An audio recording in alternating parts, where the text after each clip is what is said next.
Walker is topping national headlines tonight after tweeting that a, quote, blue wave could put his plans for Wisconsin in jeopardy. Milwaukee County Judge Rebecca Dallet took home a victory against Sauk County Judge Michael Skrenok last night in the state Supreme Court race, and our Rose Schmidt is here with reaction from both sides. Well, as you can imagine, they all have something to say about this. In January, we saw a historically Republican Senate seat flip blue, and now Democrats say Dallet's win last night shows the Republicans' agenda is not working, and they're motivated for their party to take over, while the GOP says conservatives need to match that energy to keep the state moving forward. Democrats say a win for Milwaukee County Circuit Court Judge Rebecca Dallet. And I'm glad to say that we won this race, and I'm headed to the Supreme Court.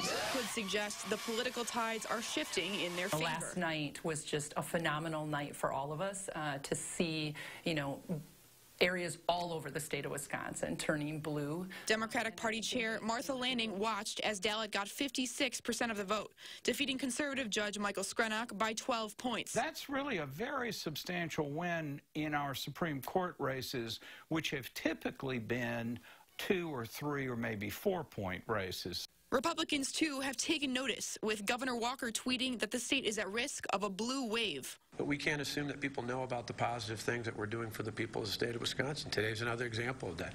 There are good things happening in this state. Democrats are hopeful and energized by the election results. It's not very often that I agree with Governor Walker, but I do. I see a blue wave coming. But Supreme Court elections aren't always the best indicators of general elections. There's an awful lot of folks that are going to vote in November that we didn't see at the polls yesterday. And even before November, there are special elections coming up in 2 legislative districts in June. And Franklin says Dallet's win shows the party's determination. I think that is an indication of further Democratic enthusiasm that we've seen. While Walker says Dallet's win deals a serious blow to the conservative movement. People believe that things are good. Oftentimes people can become complacent. But November is still several months away, and experts say at this point it's anyone's game.